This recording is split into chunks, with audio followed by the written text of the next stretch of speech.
Bismillahirrahmanirrahim. Assalamualaikum warahmatullahi wabarakatuh.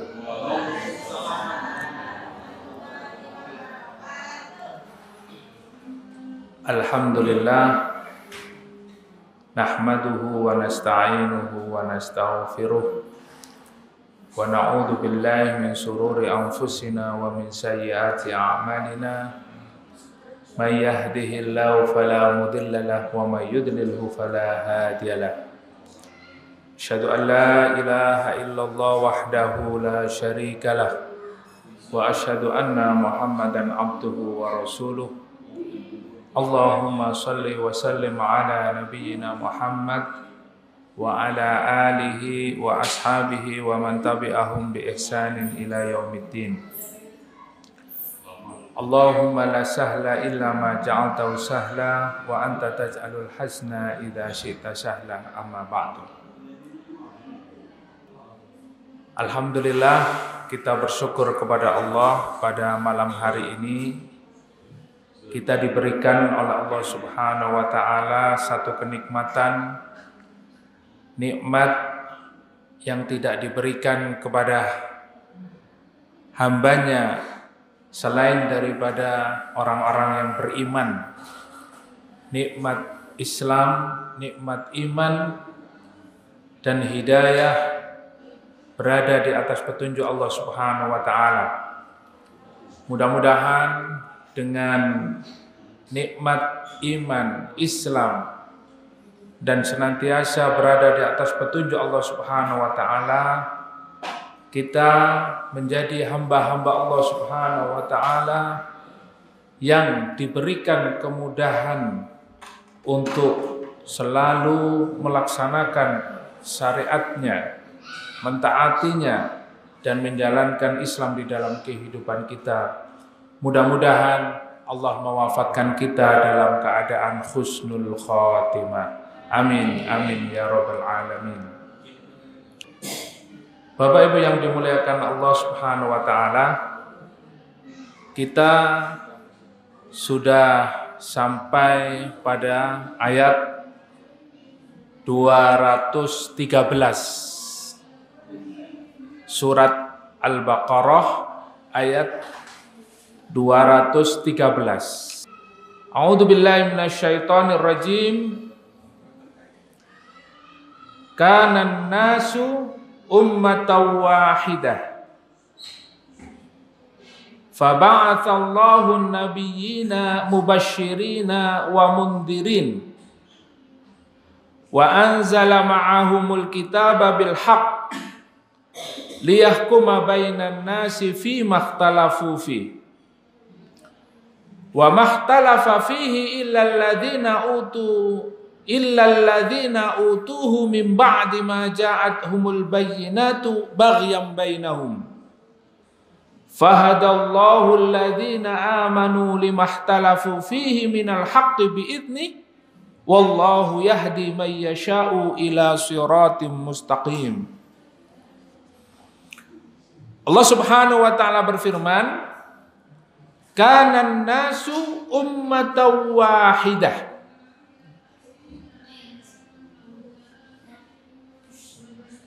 Bahwa manusia itu ummatan wahidah. Mereka adalah umat yang satu. Faba'atsallahu an-nabiyyina mubashshirina wa mundhirin. Dan Allah Subhanahu wa taala mengutus para nabi untuk memberikan kabar gembira, mubasyirin wa mundhirin, dan juga memberikan peringatan.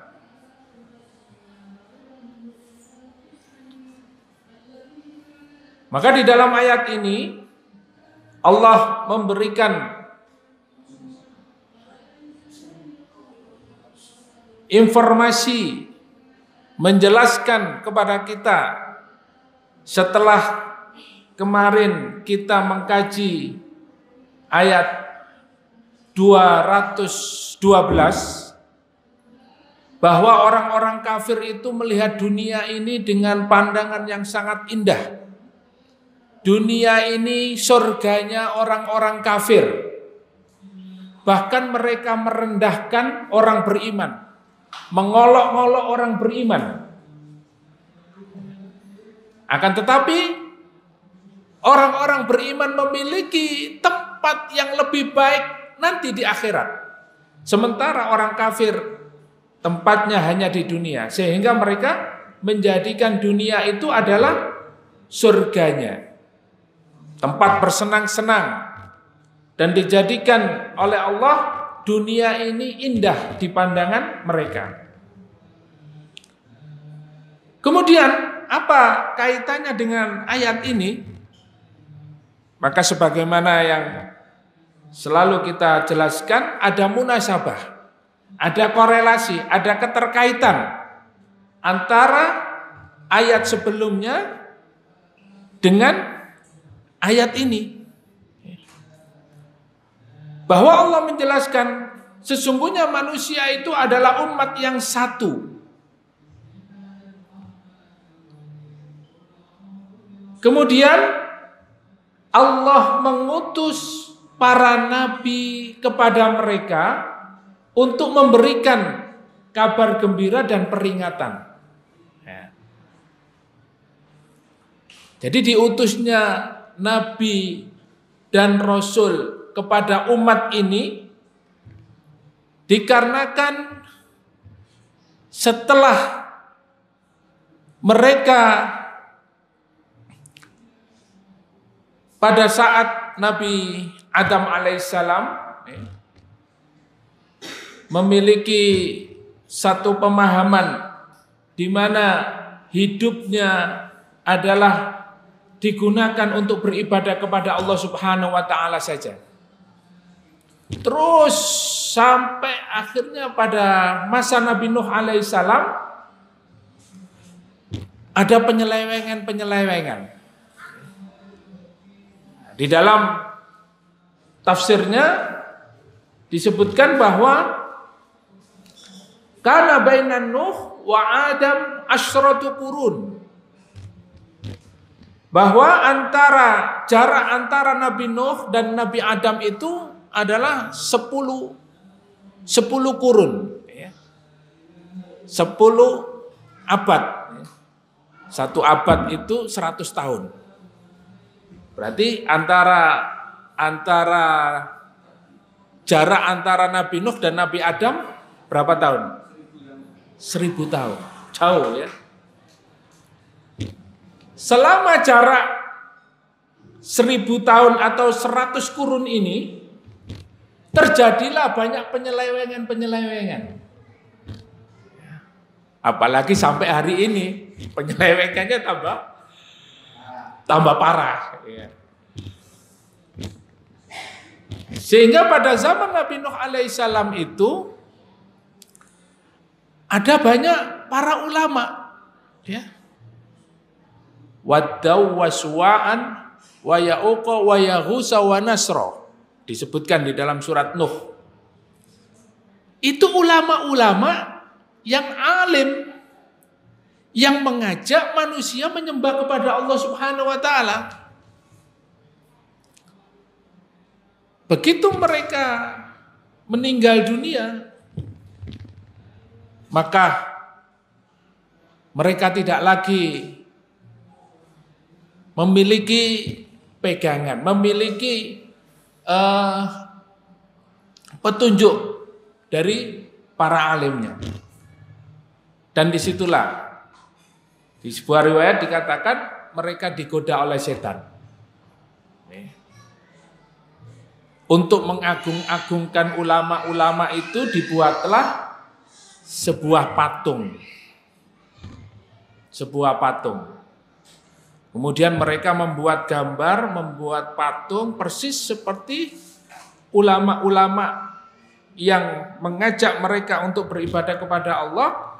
Tetapi pada akhirnya patung-patung yang dibuat yang menyerupai para ulama ini tidak lagi mereka anggap sebagai ulama yang diagungkan, akan tetapi lebih dari itu. Mereka menganggap patung-patung yang dibuat itu sebagai Tuhan. Nah.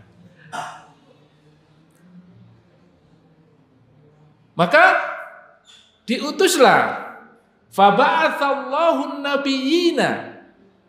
Maka diutuslah para nabi kepada mereka untuk memberikan kabar gembira, mubasyirina wa mundirin. Bagi siapa mereka yang kembali kepada Allah, beribadah kepada Allah, taat kepada Allah, maka Allah akan berikan kabar gembira dengan apa? Jannatin tajri min tahtihal anharu khalidina fiha abada. Ya, orang-orang yang taat kepada Allah, beribadah kembali kepada Allah Subhanahu wa taala, maka mereka akan dimasukkan oleh Allah ke dalam surga. Begitu sebaliknya. Innal ladzina kafaru min ahlil kitabi wal musyrikina fi nari jahannam khalidina fiha. Orang-orang yang kafir, mereka akan dimasukkan oleh Allah kepada neraka jahanam. Ke dalam neraka jahanam. Nah, inilah tugas para nabi. Mereka diutus di tengah-tengah umat ini untuk memberikan peringatan. Yang sebelumnya kana nasu ummatan wahidah, mereka itu sebetulnya satu. Tidak ada perselisihan. Mereka semuanya itu beribadah kepada Allah Subhanahu wa taala. Wa anzala ma'ahumul kitab. Jadi para nabi ini diutus oleh Allah Subhanahu wa taala di tengah-tengah umat ini tidak dengan tangan kosong, Bapak Ibu.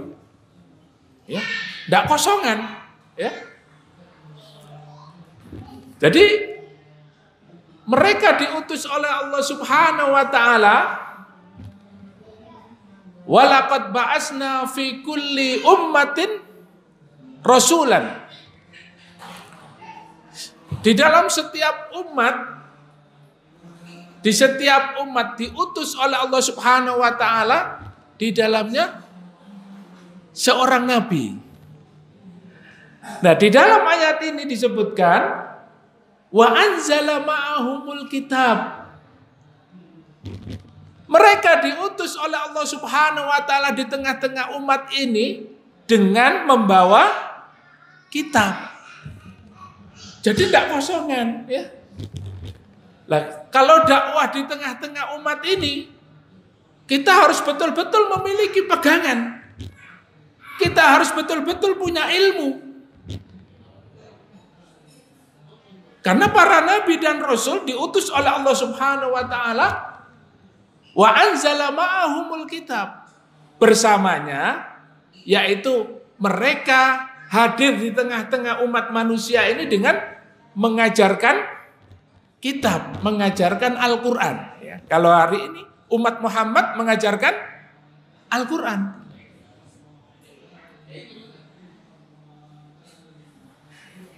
Liyahkuma bainan nasi fi makhtalafu fihi.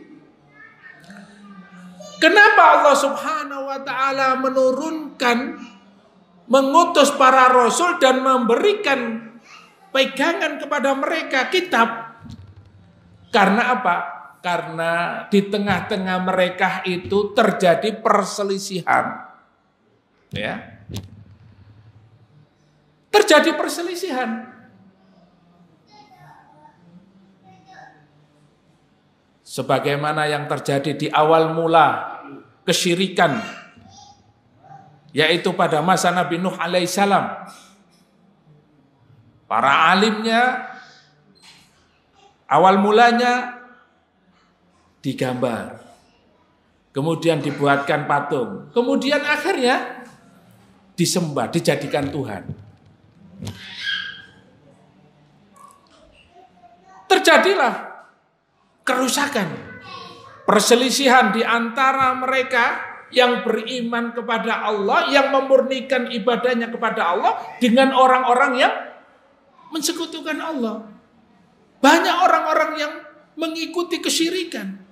Sementara orang yang memurnikan ibadahnya kepada Allah Subhanahu wa ta'ala dimusuhi habis-habisan. Allah mengutus para nabi ini, wa anzala ma'ahumul kitaba liyahkuma bainan nasi fi mahtalafu. Kemudian diutuslah para nabi ini dengan membawa kitab. Ya. Kalau yang kita pahami selama ini, Allah Subhanahu wa ta'ala mengutus di tengah umat ini Nabi Daud dengan membawa kitab Zabur. Nabi Musa dengan membawa kitab Taurat. Nabi Isa alaihissalam dengan membawa kitab Injil. Nabi Muhammad sallallahu alaihi wasallam membawa Al-Quran. Khatamul Anbiya'i wal Mursalin. Dan Nabi Muhammad ini adalah penutup para nabi dan para rasul. Apakah ajaran di dalam kitab itu berbeda dengan ajaran Al-Quran yang hari ini kita pelajari? Apakah berbeda? Apa kesamaan kitab-kitab yang dibawa oleh para nabi dan rasul itu? Ani'budullaha wajtanibut taghut. Walaqad ba'asna fi kulli ummatin rasulan ani'budullaha wajtanibut taghut. Sama ajarannya.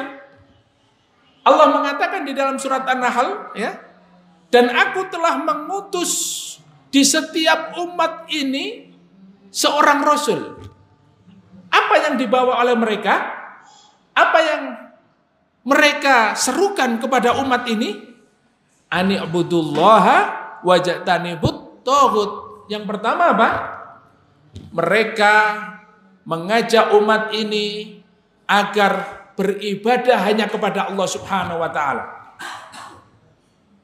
Agar mereka menyembah Allah Subhanahu wa ta'ala. Wa ma khalaqtul jinna wal insa illa liya'budun. Dalam surat Az-Zariyat Allah mengatakan, tidaklah aku ciptakan jin dan manusia kecuali agar mereka beribadah hanya kepadaku. Ini tugas pertama. Nabi dan Rasul diutus oleh Allah dengan diberikan kitab kepada mereka. Ajakannya adalah supaya umat ini beribadah hanya kepada Allah Subhanahu wa ta'ala. Ajakan yang pertama ini sudah terjadi perselisihan sejak Nabi Nuh alaihissalam sampai hari ini dan sampai hari kiamat. Ya. Karena apa? Karena mereka beribadah kepada Allah, menyembah kepada Allah dengan caranya masing-masing. Sementara Allah mengatakan di dalam ayat ini, wa anzala ma'ahumul kitaba bil haqqi liyahkuma bainan nas. Liyahkuma bainan nasi fi makhtalafu fi. Jadi Allah turunkan kitab itu gunanya adalah untuk menyelesaikan semua pertikaian, semua perselisihan yang ada dalam umat ini. Bagaimana bisa mereka berselisih terkait dengan peribadahan kepada Allah? Ya. Maka ibadah itu tidak diterima oleh Allah Subhanahu wa ta'ala kecuali dengan dua syarat. Apa syarat yang pertama, Bapak Ibu? Ikhlas karena Allah. Ikhlas saja tidak cukup ibadah kita. Ya. Sholat, zakat, puasa, haji, ya, ikhlas toh, tapi hajinya nggak ke Mekah, sholatnya tidak menghadap kiblat,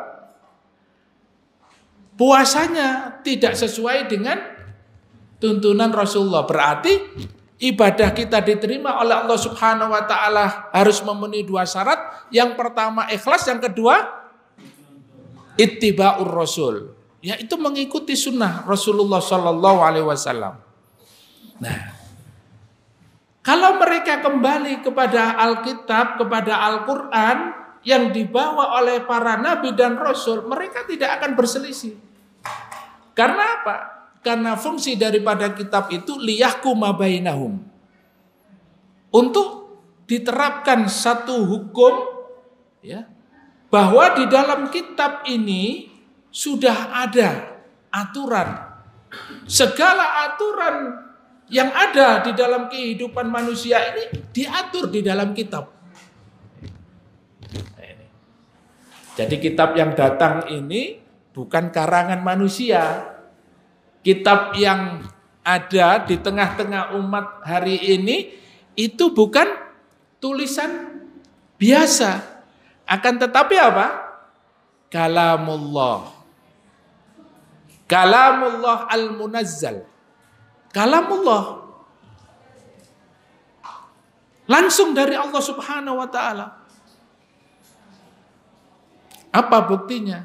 Kalau orang-orang yang tidak senang dengan Islam, yang Islamofobia, ya, Al-Quran itu karangannya Muhammad. Padahal kita tahu Nabi Muhammad itu adalah Nabiul Ummi, Nabi yang tidak bisa membaca dan menulis. Nabi Muhammad itu tidak bisa membaca dan tidak bisa menulis. Oleh karena itu Al-Quran ini otentik, asli, ya. Diturunkan oleh Allah Subhanahu wa taala melalui malaikat Jibril.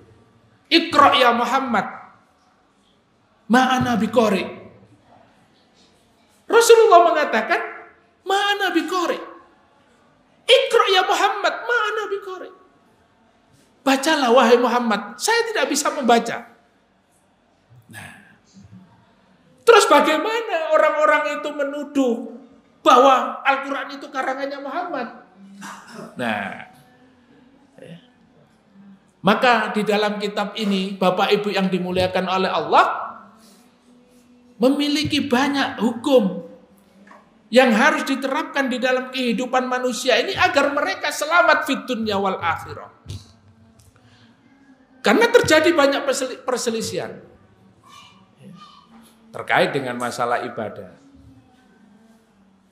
Tidak hanya seruannya ibadah saja, akan tetapi konsekuensinya kalau kita beribadah kepada Allah, ani abudullaha wajtanibut tauhid. Konsekuensinya kita harus menjauhi tauhid. Siapa itu tauhid? Tauhid itu setan. Yuwaswisu fi sudurin nas minal jinnati wanas, yang selalu menggoda manusia, yang menjadikan manusia ragu-ragu terhadap syariat Allah, minal jinnati wanas, dari kalangan jin dan manusia. Kata napa mboten tauhid sakniki? Tauhid ya bermakna setan. Asal kata tauhid itu adalah melampaui batas. Segala sesuatu yang melampaui batas, yang tidak sesuai dengan syariat, itu tauhid. Ya. Nah, masih banyak lagi ya arti kata tauhid. Jadi ini kalau kita belajar terkait tentang masalah akidah Islamiyah, itu nanti ada bab tauhid. Ya, baik. Kita kembali kepada ayat ini, bahwa Allah Subhanahu wa taala memberikan pegangan kepada para nabi, diutus di tengah umat ini untuk menyelesaikan semua perselisihan yang ada. Wa mahtalafa fihi illa alladziina utuhu min ba'di ma ja'atuhumul bayyinatu baghyan bainahum. Tidaklah mereka berselisih tentang Al-Quran, tentang Alkitab, tentang kitab-kitab yang dibawa oleh para nabi ini. Illalladzina utuhu min ba'di ma ja'athumul bayyinat. Setelah datang kepada mereka penjelasan-penjelasan yang benar, penjelasan yang datang dari Allah Subhanahu wa taala, baghyan bainahum. Mereka memiliki kedengkian terhadap Islam, terhadap Al-Quran. Nah, ini. Siapa orang yang paling dengki terhadap Islam, Pak?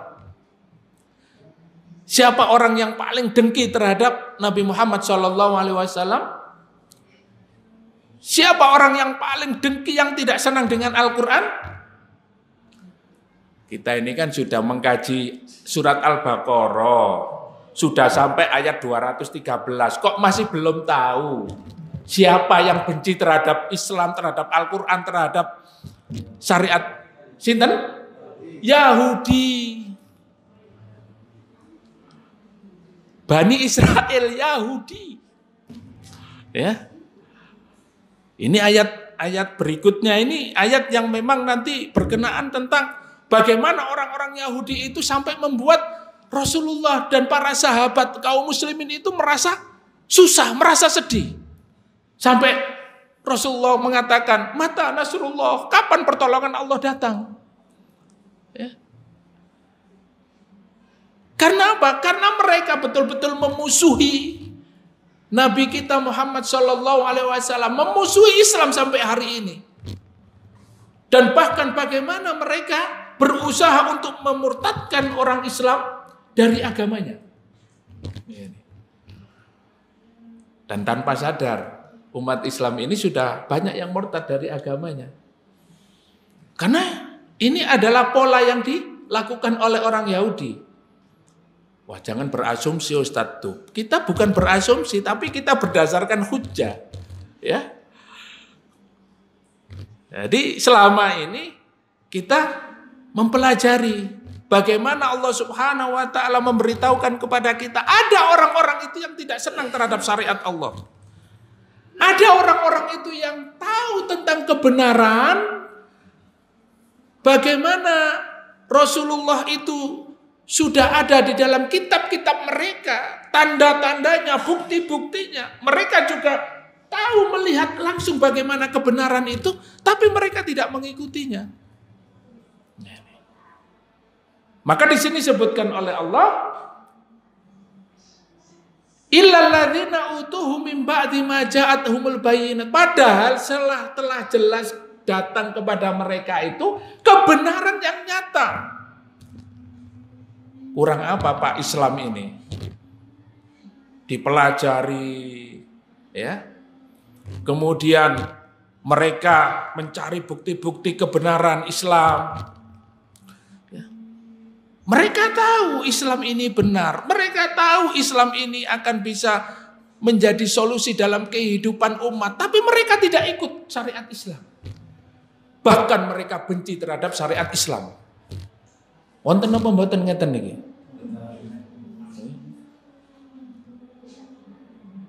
Inilah yang digambarkan oleh Allah Subhanahu wa taala. Ada di antara mereka itu yang jelas-jelas menerima penjelasan secara nyata.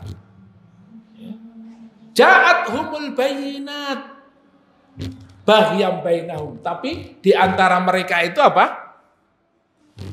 Timbul rasa dengki, iri. Inilah Pak kaitannya, Bapak Ibu, kaitannya ayat kemarin dengan ayat ini. Apa yang menyebabkan terjadinya konflik, terjadinya pertikaian, terjadinya perselisihan, pertengkaran di antara manusia? Napa niku Pak? Kira-kira napa? Iri, dengki ya. Apa yang menyebabkan iri Pak? Jenengan ni iri kali tiang, iri kali tonggo, niku napa Pak? Tonggoe iso tuku omah, tonggoe iso tuku mobil, tonggoe mangan-mangan enak diposting. Apa itu Pak? Dunia. Itu kan ayat sebelumnya. Allah jadikan pandangan indah dunia ini di mata orang-orang kafir. Ya. Sehingga mereka hidupnya itu hanya untuk mencari dunia. Mereka tidak senang, Pak, dengan syariat. Mereka tidak senang disuruh untuk mentaati aturan-aturan Islam. Mereka itu bebas. Nah, tiang bebas niku tiang napa, Pak? Tiang napa, Pak? Nah, wong bebas, nggak mau diatur, sakarepe dhewe, ya. Orang bebas berarti orang nggak punya aturan. Ya. Orang bebas, dia orang-orang kafir itu pengennya bebas. Makanya ada sekarang aliran liberalisme, nggak mau diatur. Ya. Wong kita ini naik sepeda motor aja ada aturannya, Pak. Ya. Harus mengikuti rambu-rambu lalu lintas, ya. Harus tahu ya marka, harus tahu tanda-tanda rambu-rambu lalu lintas. Itu di dalam berkendaraan. Bagaimana dalam hidup ini? Bagaimana di dalam kehidupan kita menjadi seorang muslim? Apakah kita bebas memilih? Apakah kita bebas tidak memiliki aturan sama sekali? Ya. Sakarepku, Pak, sholat gak sholat wong awak-awakku dhewe kok. Sampean melok-melok ngatur ngurusi awakku, ya. Wis urusono sampean dhewe, urusono awak sampean dhewe. Urus-urusi dirimu sendiri. Mereka tidak mau diatur dengan aturan syariat. Ya. Tapi begitu dia masuk dalam sebuah perusahaan untuk meraih kedudukan, meraih dunia, dia memiliki manajemen yang bagus, memiliki sistem, ya. Nah, ini orang kafir. Tetapi manajemennya, sistemnya, konsepnya yang dibuat itu adalah semata-mata untuk meraih keuntungan dunia. Begitu persoalan akhirat, persoalan ibadah, persoalan terkait dengan syariat Islam, syariat Allah, tidak mau. Bahkan orang-orang liberal itu mengatakan begini, Islam yes, oke Islam. Syariat Islam no. Islam yes, KTP-nya Islam, bapak ibunya Islam, keluarganya Islam. Gak apa-apa Islam. Tapi kalau menerapkan syariat Islam, sebentar, jangan dulu. Kita ini kalau menerapkan apakah sudah sesuai atau belum? Nah, artinya kalau dalam urusan syariat, aturan Allah Subhanahu wa Ta'ala harus dicocok-cocokkan dengan akalnya. Nah, ayat sebelumnya apa perintahnya? Ya ayyuhalladzina amanu dukhulu fisilmi kafah wala tattabi'u khutuwatis syaiton. Alhamdulillah masih hafal, Pak. Ya.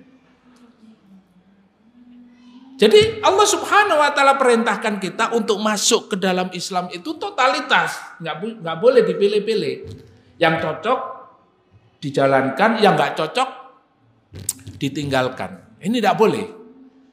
Semua aturan Islam harus dijalankan. Fattaqullaha mastata'tum, bertakwalah kepada Allah semampunya. Artinya ya kalau kita sudah maksimal di dalam melaksanakan, ya inilah kemampuan kita, cukup segini.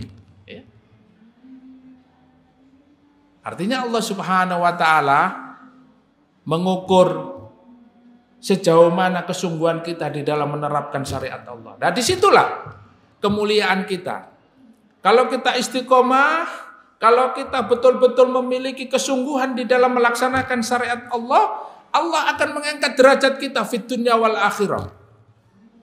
Tapi kalau kita ya biasa-biasa saja, ya.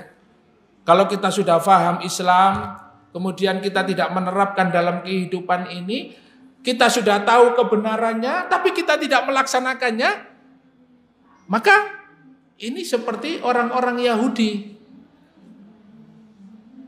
Di dalam surat Al-Fatihah itu sudah kita kaji ya beberapa tahun yang lalu. Ghairil maghdubi alaihim waladdallin ya.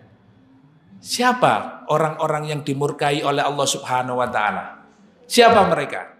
Ghairil maghdubi, di dalam tafsirnya sepakat para ulama itu mereka adalah orang-orang Yahudi. Orang-orang yang sudah paham kebenaran. Bagaimana tidak? Dia betul-betul melihat tongkatnya Nabi Musa alaihissalam itu bisa memakan ular. Tongkatnya Nabi Musa alaihissalam itu bisa membelah lautan. Bisa mengeluarkan air dari batu. Kemudian bisa ya dengan izin Allah bisa mendatangkan makanan dari surga. Ya dirasakan Pak makanannya itu. Tapi apa kata mereka? Ini makanan apa ini? Kemudian mereka minta kacang-kacangan, bawang-bawangan. Akhirnya kata Nabi Musa, kembalilah kamu ke Mesir. Itu di sana ada pasar. Ya. Katanya tadi minta makanan dari surga. Setelah diturunkan, mereka mencela ini makanan apa ini? Padahal makanan terenak itu. Akhirnya minta kacang-kacangan, minta pohong, minta telo, minta. Ini orang Yahudi Pak. Dikasih makan enak. Akhirnya disuruh Nabi Musa, kembali kamu ke pasar sana. Di Mesir sana ada pasar. Orang jual kacang-kacangan, bawang merah, bawang putih. Ya. Nah, itulah Bani Israel, itulah orang-orang Yahudi. Sudah tahu kebenaran, tapi mereka tidak mau ikut. Bahkan mengatakan, lan nu'mina hatta narallaha jahra. Aku tidak mau beriman kepadamu wahai Musa sampai aku betul-betul melihat Allah. Sekarang ada Pak orang-orang yang ingin berislam, beriman hari ini seperti itu. Karena apa? Karena cara berpikirnya materialistis. Kalau tidak melihat secara langsung, dia tidak mau. Ya. Inilah kenapa orang beriman itu dikatakan oleh Allah Subhanahu wa taala di dalam surat Al-Baqarah ayat pertama, Alif Lam Mim, dzalikal kitabul la raiba fihi hudal lil muttaqin alladzina yu'minuna bil ghaibi. Jadi orang beriman itu Pak adalah mereka yang beriman dengan sesuatu yang gaib. Ya. Sesuatu yang gaib. Ya. Tapi bukan seperti dukun ya. Bisa ngilang, bisa ini ya. Percaya adanya surga dan neraka. Ya. Yu'minuna bil ghaib. Ya. Amana rasulu bima unzila ilaihi mir rabbi wal mu'minun kullun amana billahi wa malaikatihi wa kutubihi wa rusulihi wal yaumil akhir. Nah, ini adalah orang-orang yang beriman. Orang-orang Yahudi menolak hal-hal yang seperti itu. Hari ini pun banyak orang-orang yang menolak. Orang-orang yang menolak akan kebenaran Islam. Mereka tidak percaya lagi. Sering saya sampaikan ya. Ada guru sekarang di sebuah lembaga pendidikan. Anak-anak pernah lihat surga? Belum. Pernah lihat neraka? Belum Bu. Berarti surga dan neraka itu ada apa tidak? Jawabannya secara otomatis apa? Gak ada. Lah ini kan cara berpikir yang dipaksakan oleh orang-orang materialistis. Orang-orang yang hanya melihat materi saja. Maka orang kafir itu tujuannya adalah dunia, dunia, dunia, dan dunia. Inilah yang menyebabkan kedengkian mereka terhadap Islam. Inilah yang menyebabkan mereka dengki kepada kaum muslimin. Fahadallahu alladhina amanu limahtalafu fihi minal haqqi biidni. Nah ini. Bapak Ibu, Allah Subhanahu wa taala mengatakan di ayat selanjutnya, Allah Subhanahu wa taala memberikan hidayah kepada orang-orang yang beriman, limahtalafu fihi minal haqqi biizni. Nah, setelah mereka berselisih, ya, mereka menemukan sebuah perselisihan, terjadi konflik, ya. Tetapi mereka kembali kepada kitab, kepada apa yang diturunkan Allah Subhanahu wa taala bersama para nabi dan rasul. Mereka kembali kepada Al-Qur'an, kembali kepada Alkitab. Akhirnya mereka mendapatkan hidayah dan petunjuk dari Allah Subhanahu wa taala biizni. Jadi hidayah itu, Pak, ya. Bapak Ibu, hidayah itu adalah atas kehendak Allah Subhanahu wa taala biizni. Wa may yahdillahu fala mudhillalah. Kalau orang itu sudah mendapatkan petunjuk dari Allah, dia tidak akan bisa disesatkan oleh siapapun. Ya. Meskipun ditawari dengan jabatan, dengan uang, ya. Dunia ini, Pak, apa? Tahta, harta, wanita. Satu lagi kuota, ya. Kuota ya, Pak, ya.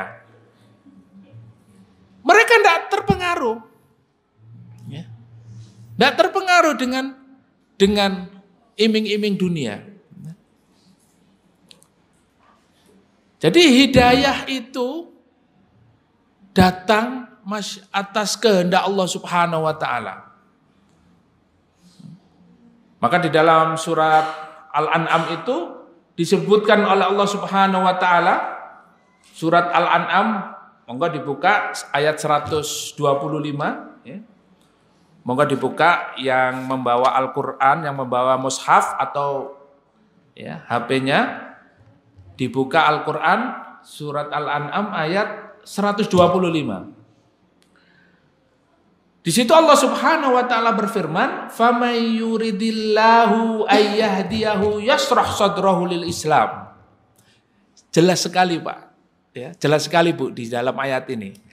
Barang siapa yang Allah kehendaki, Allah memberikan petunjuk kepada mereka, kepada dia, yashrah sadrahu lil Islam.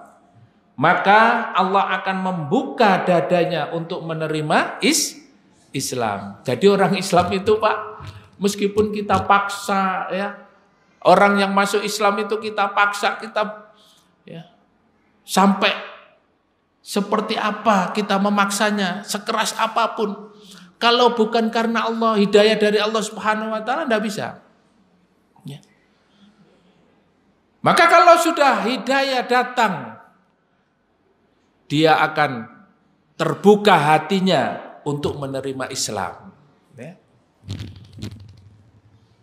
Banyak para ilmuwan, profesor, mereka yang dengan melakukan sebuah penelitian, ada, ya, satu pertemuan antara air tawar dan air asin. Ya.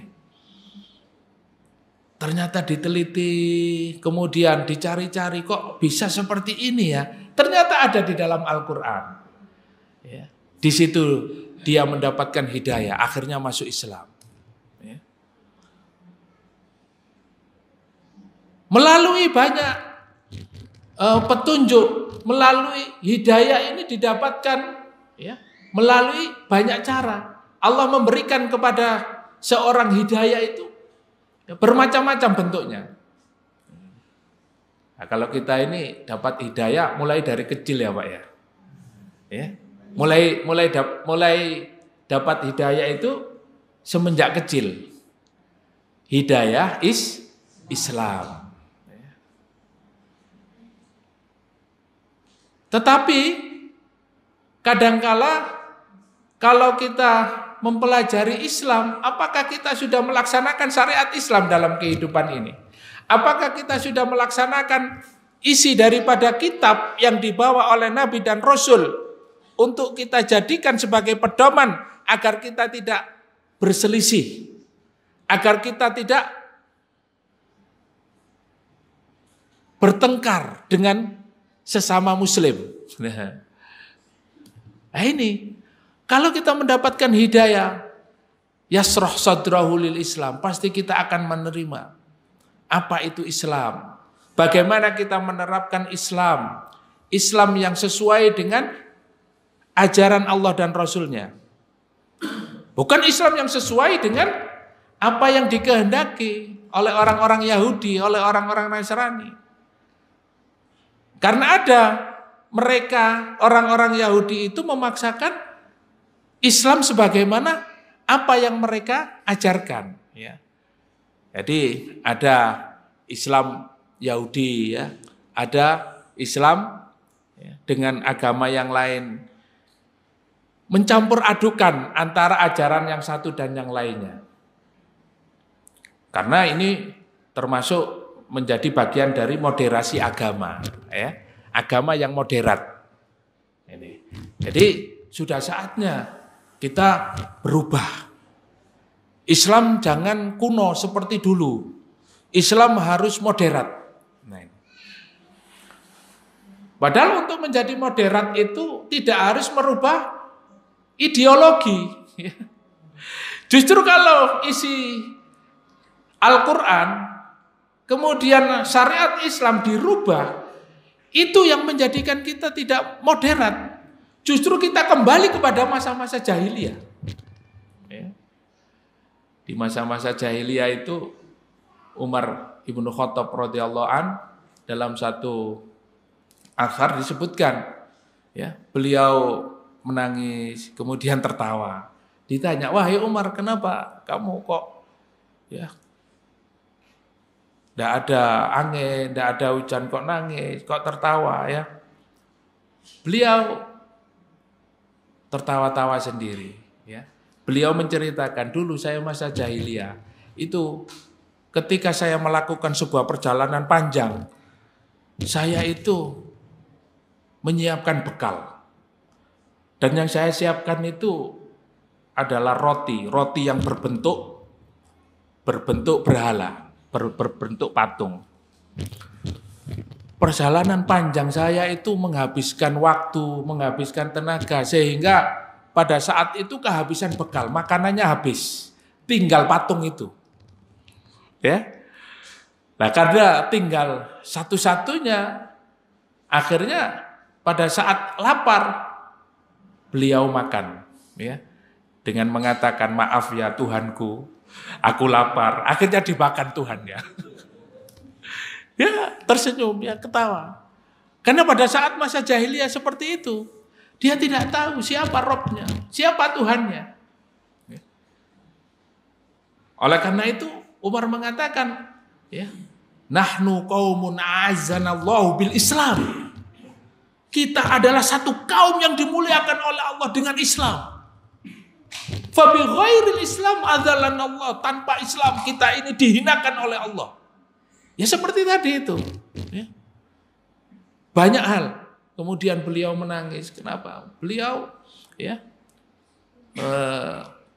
meskipun ada banyak perselisihan pendapat ya, tapi cerita ini biasa ya digunakan agar kita juga mengetahui bagaimana kondisi pada saat jahiliyah. Mereka sangat membenci wanita. Coba. Mereka tidak senang ketika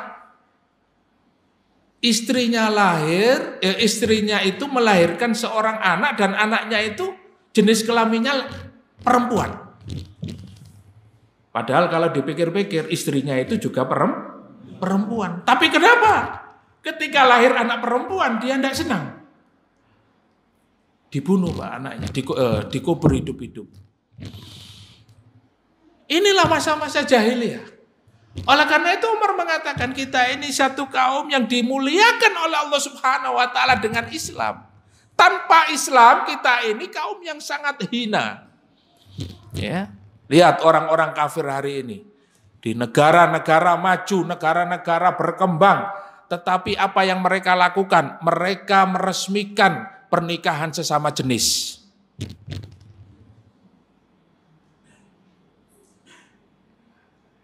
Inilah yang dilakukan oleh mereka. Padahal di dalam Islam itu sudah ada sejarah bagaimana Allah menghancurkan orang-orang yang melakukan perbuatan biadab itu. Ya secara logika saja sangat bertentangan, Pak. Kenapa? Binatang saja, Pak. Ya, jenengan semerap wedhus, Pak. Kambing betina mesti yang dicari kambing jantan. Begitu pula ayam. Jenengan semerap ayam jago, Pak. Jago nek ketemu jago, apa yang terjadi, Pak? Mesti taruh. Lah niki jago ketemu jago. Ya. Jago ketemu jago minta nikah. Bahkan di Bali itu sudah ada pernikahan sesama jenis itu dan diresmikan. Mereka minta surat nikah. Inilah amal-amal perbuatan yang mengundang bencana, yang mengundang bala. Di dalam Al-Quran jelas, kaumnya Nabi Lut itu diazab oleh Allah Subhanahu wa Ta'ala dengan apa? Dengan hujan, bukan hujan emas, hujan batu. Dan mereka dihujani oleh Allah dengan hujan batu sampai mati. Oleh karena itu ketika syariat Islam ini tegak, orang-orang seperti itu hukumannya adalah dijatuhkan dari gunung dan dilempari batu sampai mati. Kok masih hidup? Harus mati. Kenapa? Karena merusak. Lah kok hari ini ada orang-orang yang melegalkan sesuatu yang diharamkan oleh Allah dengan dalih apa? Itu kan hak asasi manusia. Bahkan seorang profesor doktor, seorang muslim ya, mengatakan itu sah-sah saja, boleh-boleh saja. Karena itu adalah hak asasi manusia. Ya. Tidak ada pengharaman di dalam Al-Quran. Ya, sampai seperti itu, berani seperti itu. Nah, keberanian orang-orang seperti ini menandakan bahwa dia jauh daripada Islam. Kembali kepada masa jahiliyah. Tidak hanya masa jahiliyah, tapi kembali kepada zaman Nabi Lut. Itu berapa jarak kurun waktunya berapa tahun itu?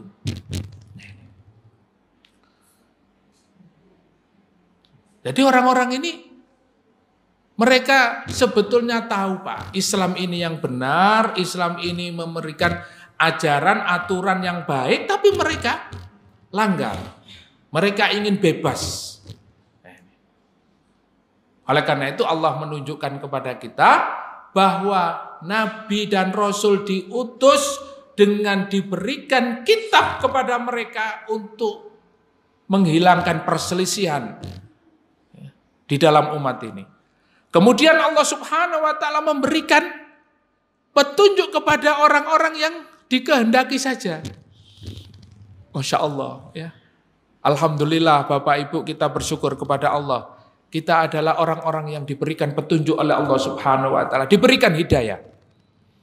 Mudah-mudahan kita bisa istiqomah.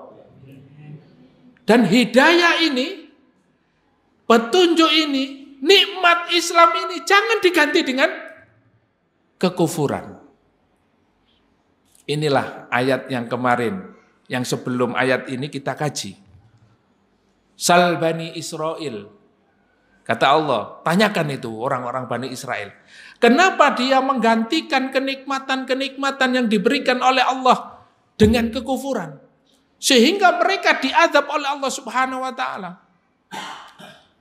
Maka Bapak Ibu yang dimuliakan oleh Allah, kalau hari ini kita dapat hidayah Islam, kita hari ini beriman, bisa melaksanakan sholat, bisa melaksanakan ibadah kepada Allah dengan sebaik-baiknya, mari kita jaga, kita syukuri.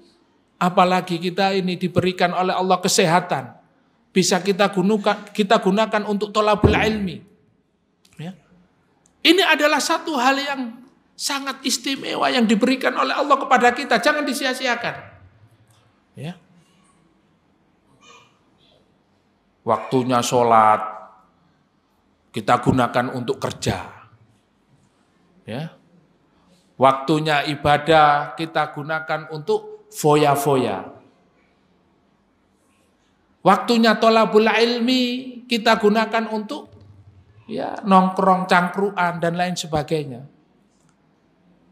Kita khawatir Bapak Ibu yang dimuliakan oleh Allah, nikmat-nikmat yang diberikan Allah ini diganti dengan azab. Naudzubillah. Nah, ini banyak yang tidak sadar. Kalau Allah sudah memberikan peringatan kepada kita, ya, belum tentu Bapak Ibu kita bisa bertahan, kita bisa bersabar. Bisa jadi wa may yurid ayyudillahu yaj'al sadrahu dayyqan harajan ka'annama yas'adu fis sama. Coba masih di dalam ayat surat Al-An'am ayat 125. Kalau Allah Subhanahu wa taala menghendaki kesesatan kepada mereka, kepada seseorang, ya, yaj'al sadrahu dayyqan harajan ka'annama yas'adu fis sama. Maka dia jadikan dadanya itu sempit, sesak, ya. Kalau sudah tinggal ya wassalam, mati, ya. Apalagi kalau iri dengki tadi, Pak. Kalau orang yang mendapatkan hidayah itu dadanya lebar, dadanya luas. Dia akan sabar, menjadi orang pemaaf, qanaah, bersyukur. Hatinya lapang, tidak sempit. Seperti orang-orang kafir. Orang-orang kafir sepeda motornya hilang sudah mau bunuh diri. Waduh, durung lunas kok wis hilang sepeda motorku. Ya. Selalu khawatir dengan dunianya. Ya. Belum juga nikah, baru pacaran. Pacarnya selingkuh, sudah mau bunuh diri. Ini dunia. Dijadikan sempit hatinya, dijadikan sempit dadanya karena urusan dunia. Tapi kalau orang Islam itu, Pak, Rasulullah Shallallahu Alaihi Wasallam bersabda, ya, ajaban li amril mukmin. Kata Rasulullah, orang beriman itu ajib, luar biasa, hebat, mengagumkan, kata Rasulullah. Limada ajaban li amril mu'min. Idza asabathu syarra syakara. Orang beriman itu kalau dia mendapatkan kesenangan, kalau dia mendapatkan sesuatu yang menggembirakan, dia selalu bersyukur kepada Allah Subhanahu wa taala. Bersyukurnya tidak hanya mengucap alhamdulillah, tapi juga dia semakin taat kepada Allah. Semakin hari semakin dekat dengan Allah Subhanahu wa taala. Semakin syukur, semakin dekat dengan Allah. La in syakartum la azidannakum. Ditambah terus, Pak. Ya. Tadinya tidak pernah ikut taklim, tidak pernah tholabul ilmi, tidak pernah ikut ngaji, ya. Sekarang sudah mulai, ya, meskipun mendengarkan dari jarak jauh, ya, atau cuma ngajinya di YouTube. Mulai mencari majelis-majelis ilmu karena di dalamnya akan Allah datangkan ketenangan. Kemudian Allah memberikan rahmat, keberkahan, rizkinya dimudahkan oleh Allah Subhanahu wa taala. Mulai, ya. Tambah bersyukur, tambah taat kepada Allah, sholatnya dijaga, sholat 5 waktunya di masjid, ya, sholat 5 waktunya di masjid, dijaga betul, istiqomah, ditambahi dengan sholat-sholat sunnah, kemudian qiyamul lailnya, qiraatul Qur'annya, sedekahnya tambah lancar. Hatinya tenang. Karena apa? Karena Allah Subhanahu wa taala menambahkan rizkinya. Ya. Yang jualan semakin lancar jualannya. Usahanya juga semakin diberkahi. Ya. Kerjaannya semakin diberikan kemudahan. Semua urusannya dimudahkan oleh Allah. Tenang hatinya. Kenapa? Karena bergantung hanya kepada Allah Subhanahu wa taala. Wa in asobahu dharra sabara. Kalau dia mendapatkan musibah, dia bersabar. Kenapa?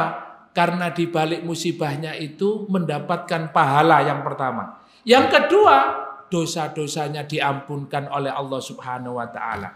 Jadi orang beriman itu kalau mendapatkan musibah, ya siki pancene aku dosaku akeh.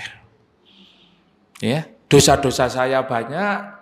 Semoga dengan ujian ini Allah ampuni dosa-dosaku. Termasuk diberi ujian oleh Allah dengan sakit, ya, dengan sakit. Waktu sehat, waktunya digunakan untuk senang-senang, foya-foya, mencari dunia, ya. Begitu diuji oleh Allah Subhanahu wa taala dengan sakit, ya. Boyoke mulai kambuh, kolesterol tinggi, ya, darahnya naik, ya, diabetes, ya, rematik, asam urat, kambuh kabeh, vertigo, begitu maca WA, ya, siapkan infak terbaik, ya. Hadiri undangan kajian. Waduh, wis kretek. Awak wis lemes kabeh ya. Waktu sehat gak direken, diwaca enggak ya. Ndak dibaca. Wis ngerti sing muncul hadiri was dikruwoi ya. Begitu sakit ya bertambah sakitnya. Tapi kalau kita bersabar dengan ujian-ujian yang Allah berikan kepada kita, Masya Allah hati kita tenang. Sampai seorang sahabiah itu ya Ummu Sulaim, beliau diuji oleh Allah Subhanahu wa taala ya, dengan meninggalnya anaknya. Tapi dia sabar. Ya. Sehingga doanya Allahumma ajirna fi musibatana wahlufna khairan minha. Ya Allah, semoga engkau memberikan pahala dengan musibah yang menimpaku ini dan menggantikan dengan yang lebih baik. Ya. Digantilah anaknya yang meninggal itu dengan anak-anak yang pintar-pintar, hafid Quran dan mujahid semua, mati syahid semua. Masya Allah. Ya. Karena kesabarannya. Ya. Begitulah juga kesabaran Nabi Ayub alaihissalam. Ya. Dan juga para nabi yang lainnya bersabar. Insya Allah ayat selanjutnya kita akan mengkaji terkait dengan ujian yang sangat menyakitkan bagi kaum muslimin. Tetapi Allah Subhanahu wa taala memberikan kemenangan. Ya. Di ayat selanjutnya ya. Ya, monggo dibaca dulu atau dibaca tafsirnya atau dengarkan YouTube dulu ya. Tapi tetap nanti datang di majelis zikrullah ya. Ayat selanjutnya ayat 214 ya. Jadi ayat selanjutnya itu menceritakan bagaimana Allah Subhanahu wa taala menguji ya. Diturun karena perang Khandaq, nanti kita kaji perang Khandaq, kemudian juga terkait dengan perang Uhud karena di situ ujian-ujiannya sangat berat ya. Dan terkait dengan Yahudi yang merencanakan kejahatan yang paling besar pada saat itu. Mereka bersekutu dengan orang musyrik, mereka bersekutu dengan kaum munafik, mereka bersekutu dengan orang-orang Arab ya, untuk menyerang kaum muslimin. Wallahu yahdi may yasha'u ila siratim mustaqim. Yang terakhir Allah Subhanahu wa taala menutup dengan bahwa Allah memberikan petunjuk kepada siapa yang dikehendakinya ila siratim mustaqim untuk masuk ke dalam Islam. Siratim mustaqim. Ya. Apa itu siratim mustaqim? Siratal ladzina an'amta alaihim. Yaitu jalan orang-orang yang diberikan kenikmatan kepada mereka. Siapa mereka? Minan nabiyyina was-siddiqina wasyuhada'i was-solihin. Ya, di dalam surat An-Nisa dijelaskan oleh Allah Subhanahu wa taala siapa orang-orang yang diberikan nikmat. Orang-orang yang diberikan nikmat yang mereka berada di jalan yang lurus, siratal mustaqim, siratal ladzina an'amta alaihim minan nabiyina, yaitu dari kalangan para nabi. Wasyuhada, dan orang-orang yang mati syahid. Mereka istiqomah. Mereka berjuang di jalan Allah sehingga mati syahid. Ya. Sama kalau kita istiqomah dalam thalabul ilmi, istiqomah di dalam memegang teguh ajaran Islam, maka matinya mati syahid meskipun ala firasyihi, meskipun di atas tempat tidur. Yang penting istiqomah. Lah panjenengan bisa enggak istiqomah untuk megang teguh Islam ini? Untuk melaksanakan syariat Islam ini? Nah, itulah orang-orang yang diberikan nikmat, yaitu para syuhada. Was-siddiqin, dan orang-orang yang jujur. Mereka orang-orang yang betul-betul jujur di dalam melaksanakan syariat Allah Subhanahu wa taala dalam kehidupannya. Ya. Mereka tidak mengadang-adakan urusan agama ini. Mereka betul-betul jujur melaksanakan Islam ini apa yang diajarkan oleh Allah dan Rasulnya. Bahkan ayat-ayat sebelumnya, wa minan nasi may yashri nafsahu ibtigha'a mardhatillah. Ya, ayat sebelumnya ya. Ada di antara manusia ini, kata Allah, mereka yang menjual jiwanya untuk mendapatkan ridho Allah Subhanahu wa taala.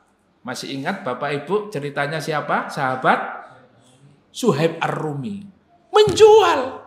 Hartanya ditinggalkan, dirinya menghadapi orang-orang Quraisy, ditaruhkan. Mereka menjual dirinya untuk kepentingan agama, bukan menjual agama untuk kepentingan dunia. Ya ini lain, bahaya ini. Bisa enggak kita menjadi orang-orang yang siddiq, orang-orang yang jujur, orang-orang yang berada di atas siratal mustaqim? Mereka betul-betul menjalankan agama ini sesuai dengan apa yang diperintahkan Allah dan Rasulnya. Minan nabiyyina wasyuhada'i wasiddiqin wassolihin wa hasuna ulaika rafiqa. Mereka ditempatkan oleh Allah Subhanahu wa taala di dalam tempat yang mulia, yaitu orang-orang yang soleh. Maka penting Bapak Ibu kita ini mencari teman-teman yang soleh. Ya. Kata Imam Hasan Al-Basri, ya,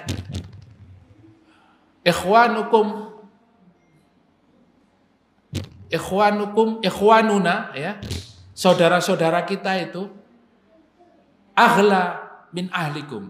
Ya.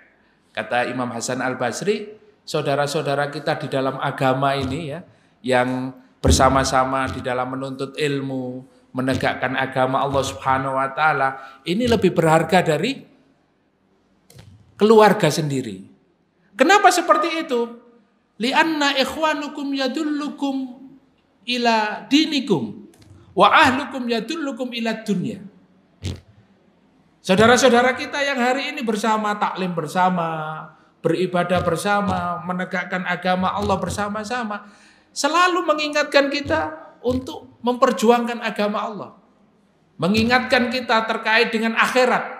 Mengingatkan kita untuk selalu mencintai Allah dan Rasulnya. Ya. Tapi kalau keluarga itu Pak, kalau sudah kumpul, itu yang dibicarakan terkait dengan urusan dunia. Biasanya seperti itu. Nah, ini perkataan Imam Hasan Al-Basri. Oleh karena itu, mari kita mencari komunitas, mencari lingkungan, orang-orang yang soleh. Supaya apa? Paling tidak kita mendapatkan harumnya, Ya, kita mendapatkan doa-doa mereka. Ya. Jadi kalau kita misalnya nanti tidak menemukan mereka, kita berdoa kepada Allah Subhanahu wa taala, Allahumma inni as'aluka hubbak wa hubba ma yuhibbuk wal amalul ladzi yuballighuna hubbak. Ya. Ya Allah, datangkanlah kepada kami orang-orang yang mencintaimu, ya. Dan supaya kami juga bisa beramal bersama orang-orang yang mencintaimu. Siapa mereka? Orang-orang yang soleh. Nah, ini jadi penting Bapak Ibu ya. Mudah-mudahan di Masjid Dzikrullah ini orang-orang soleh dan solehah semua. Amin. Begitulah yang bisa kita kaji pada malam hari ini. Mudah-mudahan bermanfaat dan mudah-mudahan kita istiqomah di dalam melaksanakan syariat Allah Subhanahu wa taala dan Allah mewafatkan kita dalam keadaan husnul khotimah. Amin amin ya rabbal alamin. Kita tutup kajian kita dengan hamdalah dan kafaratul majlis.